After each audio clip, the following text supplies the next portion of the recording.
Rodolfo e comandante, vocês acham que somente a gente pode, de certa forma, perceber que essa manipulação de mídia, ela é uma situação muito mais presente no conflito russo-ucraniano, ou isso se estende a outras regiões que estão em conflitos no planeta e outras regiões onde vai? Porque, assim, eu vejo um viés, na minha percepção, eu vejo um viés de tentativa de ocultação de informação muito grande no conflito ucraniano.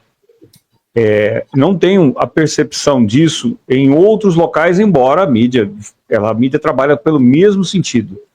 Mas eu vejo muito um esforço de querer mostrar uma vitória existente dentro do exército ucraniano em relação a esse conflito. Vocês acham que essa análise ela se estende às outras regiões que estão em conflito, ou a gente pode pensar que ela é muito mais intensa aí? Eu acho que o nível de descaramento e podridão informativa ganhou o seu ápice na cobertura da guerra russo-ucraniana. E, não obstante, o Farinazzo vai lembrar melhor do que eu, em 1999, os bombardeios da OTAN à Iugoslávia também foram extremamente manipulados. Eu lembro que foi tão vergonhoso que a época, depois que congelou o conflito, relatou dizendo que o dano às forças iugoslávas foi mínimo em relação à campanha de bombardeios da OTAN. Foi mínimo, foi residual em relação às forças iugoslavas. E também não havia retratação adequada das arbitrariedades, e também tinha um celeiro de terroristas ali na região de Kosovo.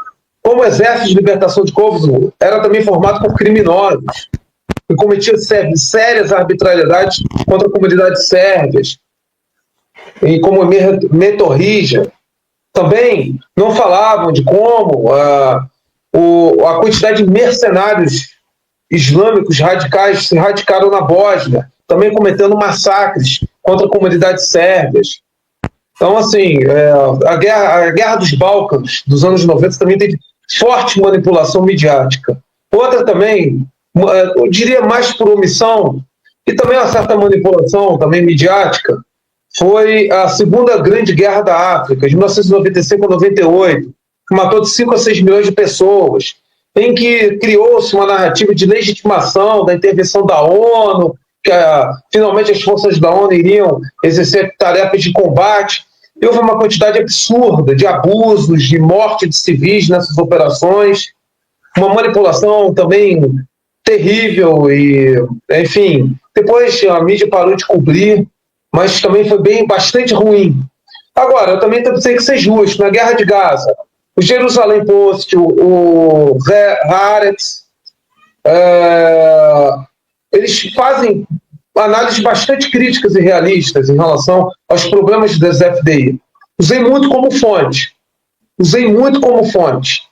E, assim, matérias surpreendentemente bem críticas em relação aos problemas militares das FDI, das Forças de Defesa de Israel, em Gaza.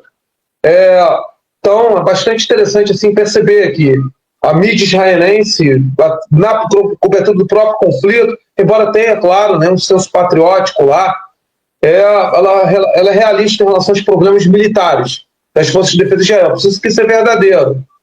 Então, assim, a cobertura dos conflitos em geral, elas têm problemas, mas eu diria que o ápice do escancaramento da podridão informativa foi a guerra russo-ucraniana.